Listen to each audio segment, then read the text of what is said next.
better football team. Schedule-wise, Ravens got 8 or 9 of the former playoff teams last year on their schedule. 9. Steelers have a better schedule. I like the Steelers getting spicy with Aaron Rodgers this year. I'm not 4,000 yards, Danny O. I appreciate you guys going 2 for 2 on that.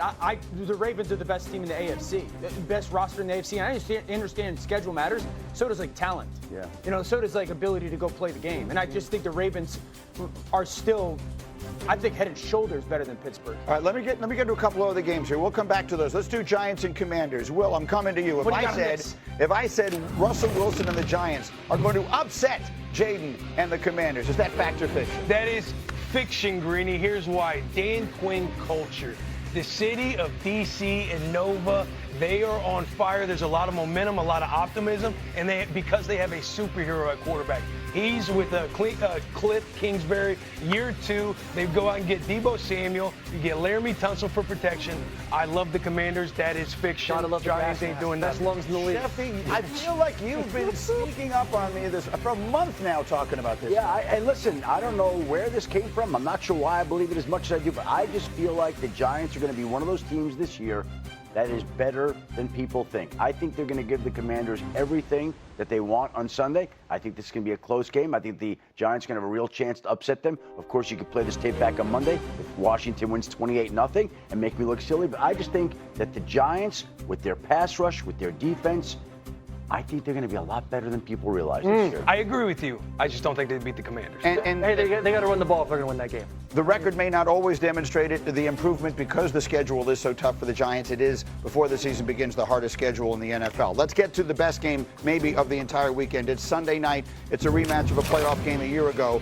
Taylor, if I said Ravens-Bills is a preview of the AFC Championship game, is that fact or fiction? That is going to be fiction, Greeny. We all know who the big bad wolf is in the AFC. That is still the Kansas City Chiefs. These two teams sit right below them. They hate him. They have fever sweats about him at all times. That's Patrick Mahomes.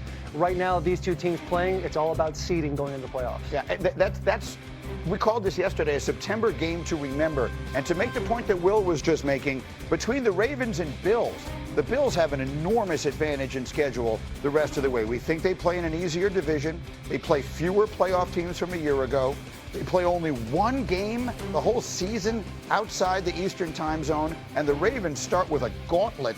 They have 5 of their first 6 games against playoff teams from a year ago, those being Buffalo, Detroit, Kansas City, Houston, and the Rams. So there's a school of thought based on that if this game counts for a game and a half, if you want to say this is a game and a half in the standings because it's going to break a tie in January, does that suggest the Ravens need this game Sunday night more than the Bills do? I think so, because it sets the tone for the season. It is week 1. We're going to be talking about both these teams in the playoffs at the end of the year. Josh Allen and Lamar Jackson, they're both going to be MVP candidates. But this sets the tone for the whole season, and they do have a gauntlet of a schedule. I think this is bigger for the Ravens to win this game than it is the Yes, there is no organization and no team under more pressure than the Baltimore Ravens. At some point, I love them. No team under more pressure? At some point, we have to get past the reasons and excuses for why it doesn't happen. This is a team that has a Super Bowl winning head coach. It has the best roster in football. Their starting secondary is all first-round picks, and they got a quarterback that has multiple MVPs. At some point, you got to go win the whole thing. Or there's going to be a restart. It can't just be, well, this is a great organization, a great team, a great collection of talent, and they continue to fall short. And they know it in their own words. They say they continue to fall short in the playoffs. And when it matters the most, they, for some reason, don't play up to their standards.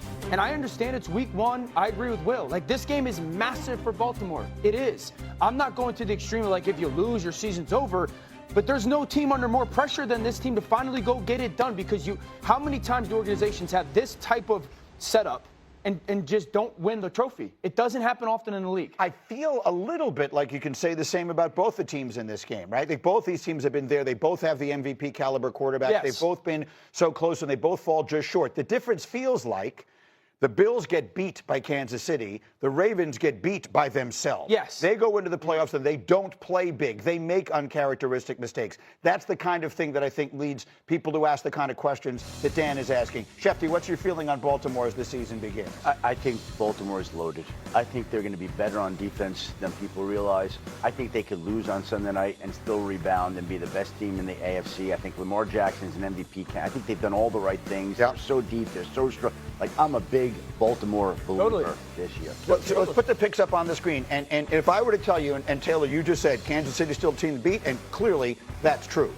But if I told you one of these two is going to wind up, I'm telling you right now, one of these two teams is going to wind up in the Super Bowl at the end. Which are you telling me it is? You know what? It might be because I was over in Rochester, New York, watching the Buffalo Bills, and I was watching Josh Allen, as comfortable as he was, making his inappropriate jokes and also only incompleting 2 passes. Plenty of them. I feel very good about the Bills. They're actually my Super Bowl pick. Shout out Brandon Beam, the GM, as well. He told us we could be Friend of the show. Friend of the show. Friend of the show. We can put him through a table if we get to the point. Those are his words, by the way, and I'm glad we're doubling down on ESPN. We'd like to make him a friend of our show as well, Brandon. Give us a call if you like. Well, somehow I'm the only one on Buffalo in this game on Sunday night. You guys aren't that friendly with Buffalo that you picked. Well, listen, You're about to make enemies. Joe Brady, big fan. We know you're a friend of the show. Friend of he has the girl dad hat and everything. Yeah. I'll say this, like, when you talk about week 1, like, who needs it more? It's kind of like a little bit, like it's a little dramatic. But if you're going to say who needs it more, I mean, Lamar Jackson did not win the MVP. Josh Allen won the MVP. A lot of people think Lamar Jackson should have won. And then also there's Mark Andrews, who,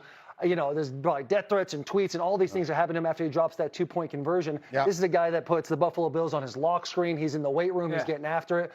Public apology. Public apology. Literally written like a lawyer was like, this is what you need to say. We got to get you out of this one, big dog. Like, you got to make it happen.